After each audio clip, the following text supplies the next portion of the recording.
বর্ধমানে মুখ্যমন্ত্রীর সভায় কাটল তাল। সভা চলাকালীন নিয়োগের দাবি জানিয়ে প্ল্যাকার্ড।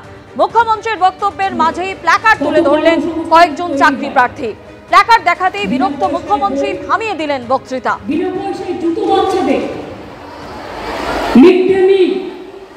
সবটাই দেওয়া হয়, আর মেয়েদের স্কলারশিপ আমার কন্যাশ্রী পথ দেখিয়েছে।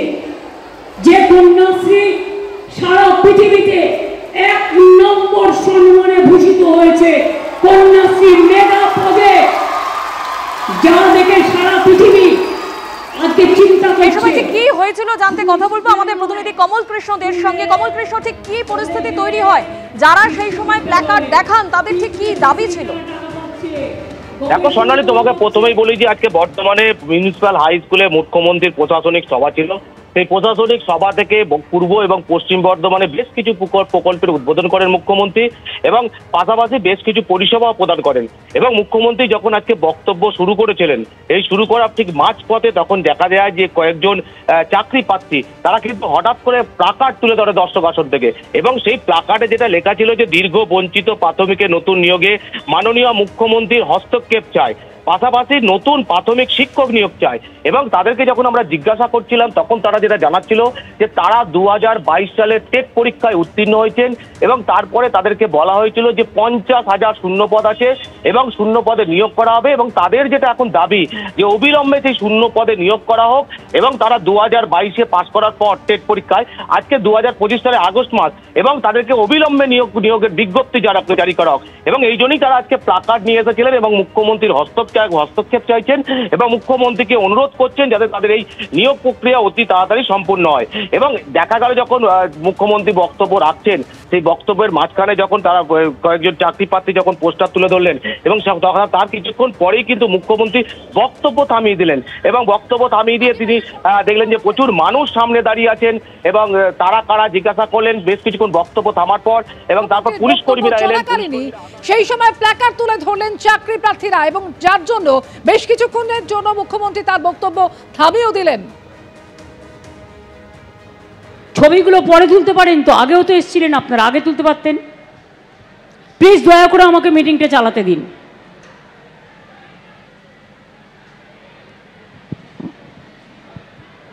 দেখি কতক্ষণে আপনারা ঠিক হন।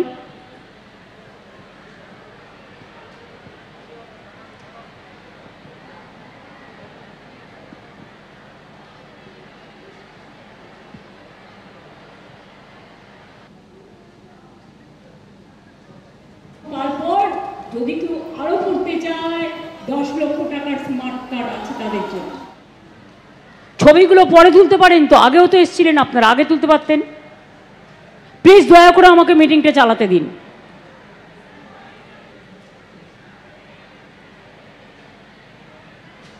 দেখি কতক্ষণে আপনারা ঠিক হন।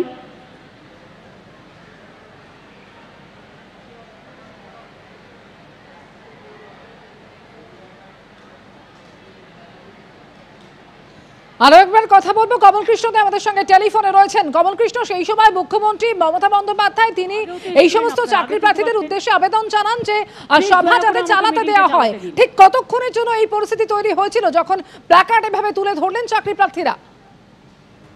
দেখো, যখন প্ল্যাকার্ড তুলে ধরলেন তারপরে যেটা হলো যে সাংবাদিকরা সঙ্গে সঙ্গে ছুটে গেলেন এবং ছুটে যাওয়ার পর সেই ছবি যখন তুলে ধরছেন এবং সেই ছবি যখন তুলছেন সেই সময় কিন্তু মুখ্যমন্ত্রী তার বক্তব্য থামিয়ে দিয়েছিলেন এবং সাংবাদিকদের উদ্দেশ্যে তিনি বললেন যে এই ছবি আপনারা আগে তুলতে পারতেন এবং তারপর দেখি কতক্ষণে এটা শেষ হয়।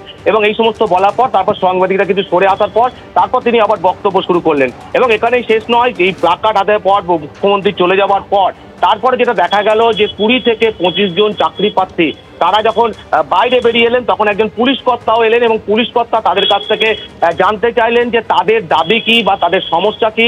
এবং সেই সমস্ত জিনিসে সেই পুলিশ কর্তা লিপিবদ্ধ করলেন এবং পুলিশ কর্তার হাতে একটা অ্যাপ্লিকেশন অর্থাৎ একটা দরখাস্ত তুলে দিলেন, তার দাবিপত্র দাবি সনদ তুলে দিলেন পুলিশ কর্তার হাতে।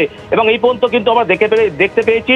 এবং তোমাকে বলে রাখি যে আজকে মুখ্যমন্ত্রীর যে প্রশাসনিক সভা সেই প্রশাসনিক সভাতেই আজকে 2022 সালের যারা টেট উত্তীর্ণ তারা কিন্তু রীতিমতো মুখ্যমন্ত্রীর সভা বক্তব্য চলাকালীন তারা পোস্টার তুলে ধরেন এবং পোস্টারে তারা যে সমস্ত একেবারে মুখ্যমন্ত্রীর সভা, সেই সভা চলাকালীন এই ঘটনা ঘটলো। যদিও এরপরে মুখ্যমন্ত্রী ফিরে যাওয়ার পর চাকরি প্রার্থীদের সঙ্গে কথা বলেন পুলিশ কর্তারাও।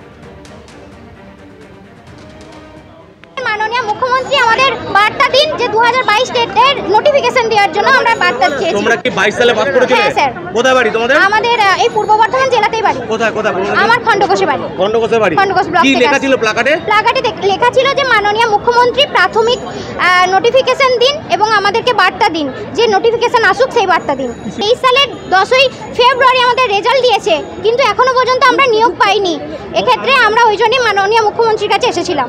আমাদের এত বছর ধরে আমরা বঞ্চনার শিকার হয়ে আছি, তো স্যার যাতে মাননীয় এবং পর্ষদ সভাপতি মহাশয় যাতে আমাদের একটু করুণা করেন, একটু দয়া করেন। আমরা দীর্ঘ রাজপথে গত 19শে আগস্ট কলকাতায় আমরা মহা আন্দোলন করেছি, সেখানে প্রত্যেকেই আমাদেরকে দেখেছেন।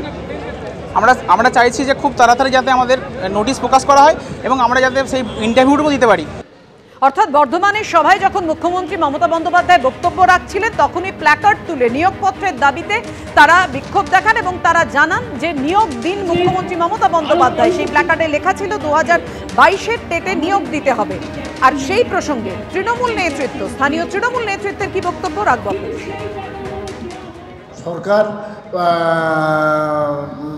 এই নিয়োগ প্রক্রিয়া শেষ করবে এটা ভাবার কোনো কারণ নেই। মমতা ব্যানার্জির সরকার মামাটি মানুষের সরকার, মানুষের পাশে আছে এবং যারা পরীক্ষা দিয়েছে তাদের নিশ্চয়ই কিছু সমস্যা হয়েছে, স্পেসিফিক কোনো সমস্যার কারণে হয়তো দেরি হচ্ছে, ভাবার কোনো কারণ নেই। একদম আগামী দিনে এই যারা চাকরি প্রার্থী তাদের নিশ্চিত তাদের সমস্যার সমাধান হবে।